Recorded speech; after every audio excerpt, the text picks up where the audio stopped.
मुझे सब पता है। काले खां रोने लगते, देवी मैं तुम्हें क्या बताऊं, तुम समझो तो मैं तुम्हें बताऊं। बोले क्या समझाना चाहते हो बताओ। बोले कैसे उसके पैर हैं, ऐसा त्रिभंग लली बन के खड़ा होता है, नेत्र ऐसे सुंदर अद्भुत, क्या मुस्कान है, ऐसे अधर।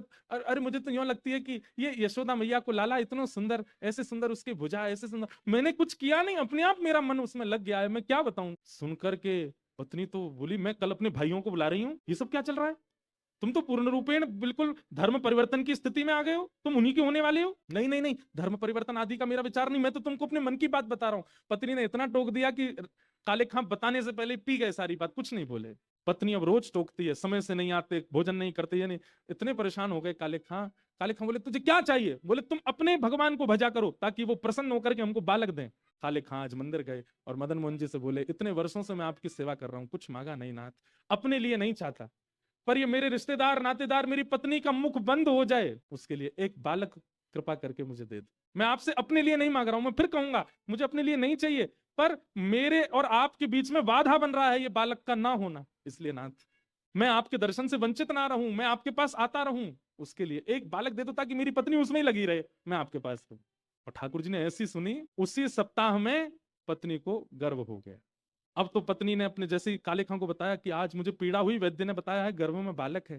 काले खां की तो छाती चढ़ गई, तुम बहुत टोकती थी कि ये क्या देंगे ये क्या देंगे, उन्हीं से बोला था मैंने, मदन मोहन जी ने कृपा करके दिया ये, अब मुझे टोकना नहीं रोकना नहीं, और किसी रिश्तेदार को बोलने की जरूरत नहीं, मैं जैसे रह रहा हूं मुझे करने दो। काले खां तो रोज जाते हैं और रोज मदन, अब तो मदन मोहन जी के और पास रहने लगे, क्यों, आपने कृपा करके मेरी पत्नी का मुख बंद करवा दिया, अब मैं बहुत खुश हूं, आपके मेरे बीच में कोई नहीं है। रोज दर्शन करते हैं ठाकुर जी का।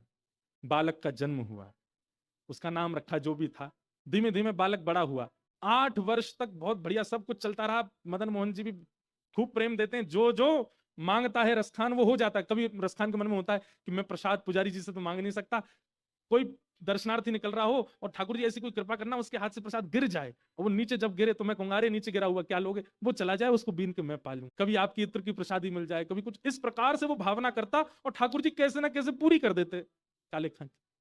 लेकिन ठाकुर जी का नियम है बहुत दिनों तक सब अनुकूल अनुकूल चलने देते नहीं, बिना कौतुक किए बिना खेल किए तो इनका मन नहीं लगता।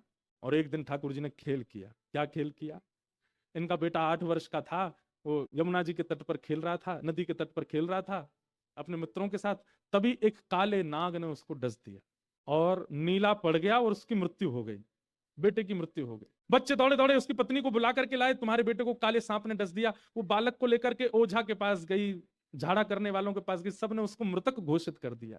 किसी बालक से कहा था इसके पिता को बुला के लाओ,